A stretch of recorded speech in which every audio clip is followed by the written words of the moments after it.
क्या आप जानते हो कि यह प्रकृति अपने ही तरीके से काम करती जाती है और जो जैसा कर्म करता जाता है उसको उसके कर्मों के हिसाब से ही फल भी देती जाती है और इसमें यह किसी के साथ भी भेदभाव नहीं करती है। इसलिए आज जानेंगे प्रकृति के दो सबसे कीमती कर्म के सिद्धांत, जिनको कोई भी अगर समझकर इनके अकॉर्डिंग काम करेगा तो ये तुरंत ही उसको उधर ले जाना शुरू कर देती है जिधर उसके कर्मों का सबसे बेहतरीन तरीके से हिसाब चुकता किया जा सकता है। इसलिए अब अगर सबसे पहले कर्म के सिद्धांत की बात करें तो यह the great law of Karma कहलाता है और यह सिद्धांत यही कहता है कि हम जो भी इस यूनिवर्स को देते हैं वही हम पर कई गुना होकर लौटकर वापस आ जाता है। मतलब यही कि जो भी आप अपने विचारों के लेवल पर सोचते हैं और इन विचारों के बेस पर अपने अंदर किसी भी तरह के इमोशंस को महसूस करते हैं या इन विचारों और भावनाओं की बदौलत ही किसी एक्शन को करते हैं या किसी डिसीजन को लेते हैं, तो इन सब के जोड़ से ही हमारे लिए यह प्रकृति अच्छी और बुरी परिस्थितियों का निर्माण करती है।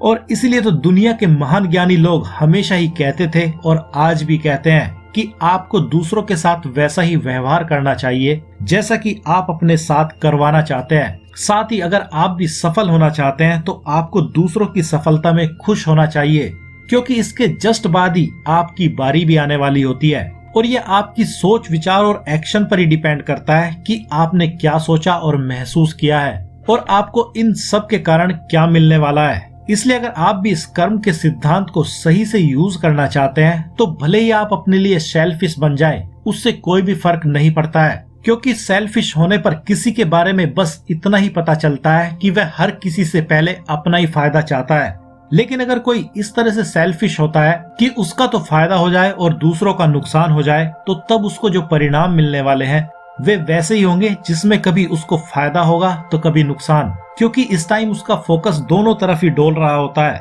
लेकिन अगर कोई केवल अपने और दूसरों के फायदे की बात ही सोचता है और वैसे ही एक्शन करता है, तो यह कर्म का सिद्धांत उसके लिए केवल और केवल वही परिस्थितियां क्रिएट करेगा जिसमें उसका फायदा ही फायदा होगा। लेकिन आपको इसको हमेशा ही मनी की टर्म में सोचने की जरूरत नहीं है, क्योंकि ये नियम बहुत से फील्ड में एक साथ लोगों के कामों को अंजाम तक पहुंचाता है। और अब अगर दूसरे कीमती कर्म के सिद्धांत की बात करें तो यह यही कहता है कि आपको अपनी लाइफ को खुद ही क्रिएट करना होता है और यह काम आपके लिए कोई दूसरा नहीं कर सकता है। इसलिए अगर आपको अभी तक लगता है कि आपकी लाइफ में जो भी हो रहा है वह आपके भाग्य में ही लिखा है और वह तो आपके साथ होकर ही रहेगा, तो आपको फिर से कर्म के पहले सिद्धांत को रिकॉल कर लेने की जरूरत है, क्योंकि आपके साथ जो भी होगा वह आपकी सोच और एक्शन आदि पर ही डिपेंड करता है और सोच और एक्शन दोनों को कोई भी इंसान कभी भी बदल सकता है। और जब इन दोनों को बदला जा सकता है तो इसका मतलब साफ ही है कि सब कुछ बदला जा सकता है, चाहे वह कुछ भी क्यों ना हो। लेकिन फिर भी यह बदलना किसी इंसान की डिजायर और बर्निंग डिजायर पर ही डिपेंड करता है, जिसके आधार पर ही टाइम का पीरियड तय होता है कि किसको अपनी लाइफ को पूरी तरह से बदलने में कितना टाइम लग सकता है। लेकिन एक सबसे कीमती बात जो यह सिद्धांत हमें सिखाता है वह यही है कि हमें अपनी लाइफ को खुद ही चूज करना होता है,